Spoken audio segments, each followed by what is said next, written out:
Good morning, my dear children. Welcome to today's class. So, before beginning the class, let me know which is your favorite flower. I'll show you a picture of a flower. Can you identify this flower? Okay, these are the beautiful golden daffodils flower. Have you seen these flowers before? Are you interested in knowing some facts about this beautiful golden daffodils? They are used to celebrate 10th anniversaries. They are the national flower of Wales. They are known to have medicinal properties. There are many different types of daffodils. The bulbs can be poisonous to animals. They are easy to grow. They were brought to Britain by the Romans. They are the bird flower for March, and this beautiful golden daffodil symbolizes new beginnings and friendships. They should usually be planted in autumn season. Now, are you interested in learning a poem about these beautiful daffodils? Yes, Daffodils by William Wordsworth. Could you please tell me who this greatest poet is? Okay, Wordsworth was called as poet of nature. He too called himself a worshipper of nature. He held a firm faith that nature could enlighten the kind heartedness and universal brotherhood of human being, and only existing in harmony with nature where man could get true happiness. He is such a great poet that he used to portray nature in a very well manner in his poems. And now here is the poem. I wandered lonely as a cloud that floats on high over vales and hills, when all at once I saw a crowd, a host of golden daffodils. Beside the lake, beneath the trees, fluttering and dancing in the breeze, continuous as the stars that shine and twinkle on the Milky Way. They stretched in never ending line along the margin of a bay. 10,000 saw I at a glance, tossing their heads in sprightly dance. The waves beside them danced, but they outdid the sparkling waves in glee. A poet could not but be gay in such jocund company. I gazed and gazed, but little thought what well the show to me had brought. For oft, when on my couch I lie, in vacant or in pensive mood, they flash upon that inward eye which is the bliss of solitude. And then my heart with pleasure fills and dances with the daffodils. And now, my dear children, we can get to know more about this beautiful poem. So, in short, the poet was wandering lonely over the vales and hills. Here, vales means valleys. So then suddenly he came across a lot of daffodil flowers beside a lake. The poet was overjoyed at the lovely sight of the flowers, which seemed to be tossing their heads and dancing in the mild breeze. Charmed the daffodils, he gazed at them for long. Later in his life, when in vacant or pensive mood, the poet felt pleasure with the memory of those flowers flashing upon his inward eye.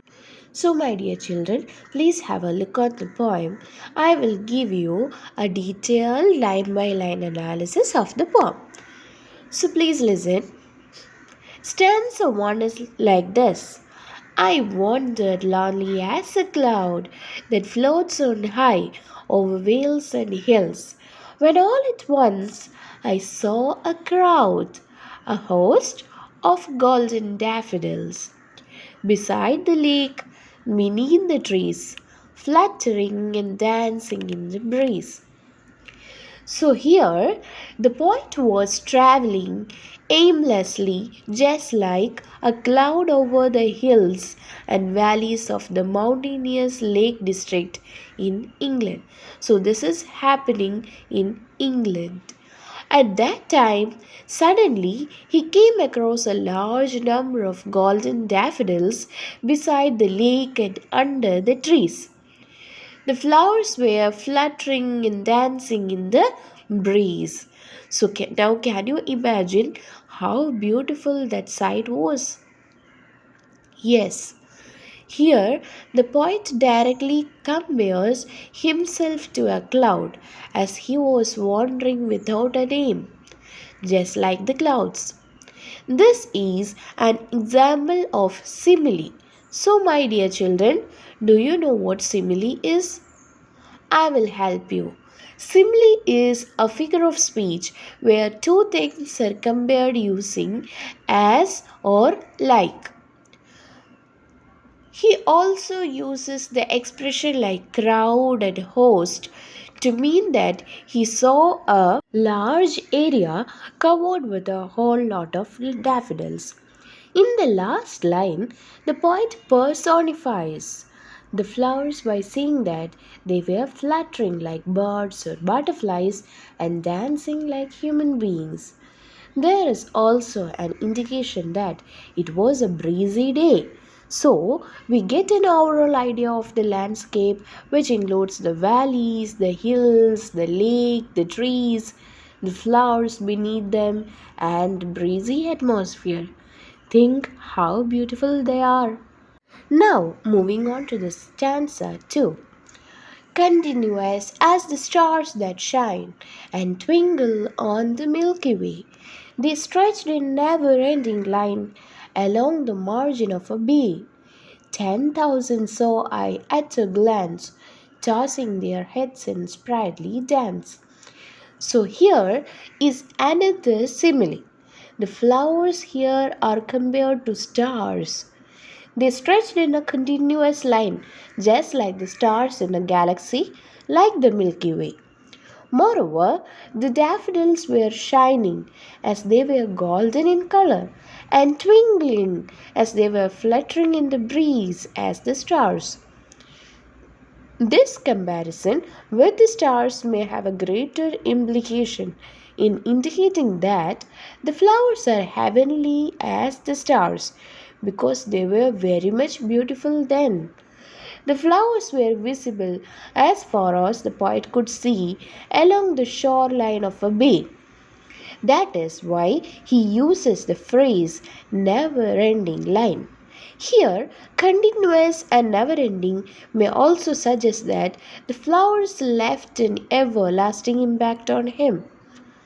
Wordsworth exaggerates the number of flowers by saying 10,000 saw I at a glance. That indicates that the poet has never seen so many daffodils at once, so he is just overjoyed. This type of exaggeration is called hyperbole. Hyperbole means exaggerated statements or claims not meant to be taken literally.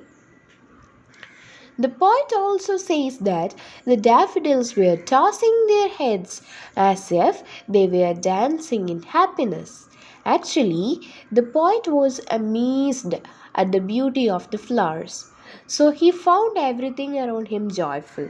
And here, all these references of dancing and tossing heads are parts of his personification of the flowers. Moving on to the stanza 3. The waves beside them danced, but they outdid the sparkling waves in glee. A poet could not but be gay in such a jocund company. I gazed and gazed, but little thought what well the show to me had brought. The poet says that the waves in the bay were dancing and looking gleeful at the atmosphere. But the flowers outshone the lively waves in their happiness. Having such cheerful companion like the daffodils, a poet like Wordsworth cannot help being happy. So he was gazing constantly at the flowers and enjoyed their beauty. The word gazed is used twice to indicate how moved or charmed or influenced the poet was. So he gazed at them for a long time, forgetting his surroundings. At that time, he did not think much about the wealth that the flowers had brought to him. The poet realized that later, maybe after a few days, this wealth, that means the sight of these golden daffodils, is the happiness and the pleasant memory that he enjoyed for a long time since the day. And now we are moving on to the last stanza of this poem. For oft, when on my couch I lie in vacant or in pensive mood, they flash upon that inward eye which is the bliss of solitude. And then my heart with pleasure fills and dances with the daffodils. By starting the stanza with 4, the poet continues his reasoning for saying that the flowers had brought him wealth. He clarifies why the sight of the flowers was so important in his life. Whenever he lies on his bed in a vacant or thoughtful mood, the daffodils flash upon his inner eye, that means in his imagination. The daffodils have become an everlasting memory for the poet whenever he is lonely. So he calls it a bliss of solitude, that means a blessing of staying alone. And whenever he sees the flowers in his imagination, his heart fills with pleasure and his mind dances with the dancing daffodils. Now, let's look into the new words from the poem. Flots, host, fluttering, glance, jocund, pensive, solitude, couch, gazed, and vacant. Dear children, please find out the meanings of new words from the glossary. Yes, let's learn the new words. Floats, which means moves easily or lightly. Host means a large number of daffodils. Fluttering, the motion made by flapping up and down. And glance means brief look. Jocund, meaning cheerful. Pensive, deeply thoughtful. Solitude, the state of being alone. Couch, a long upholstered piece of furniture for several people to sit on. Gazed, which means looked steadily and intently, especially in admiration, surprise, or thought. And vacant, meaning empty. Children, now tell me, did you understand the theme of the poem? Yes, the theme of the poem is that beautiful memories of nature can cheer one in later times through the power of imagination. With what does the poet William Wordsworth compare himself to? The poet William Wordsworth compares himself to a piece of lonely cloud. With what does Wordsworth compare the daffodils? The poet William Wordsworth compares daffodils with continuous stars that shine and twinkle on the Milky Way. What does the poet William Wordsworth in this poem mean by the word wealth? Why does he use the word here? By the word wealth, the poet means that this sense of peace and joy are worth more to the speaker than wealth. So, dear children, it's activity. We can do an activity. Write 10 words that come instantly in your mind when you think of your favorite flower. Dear children, now I will give you an assignment. Please try to get it done.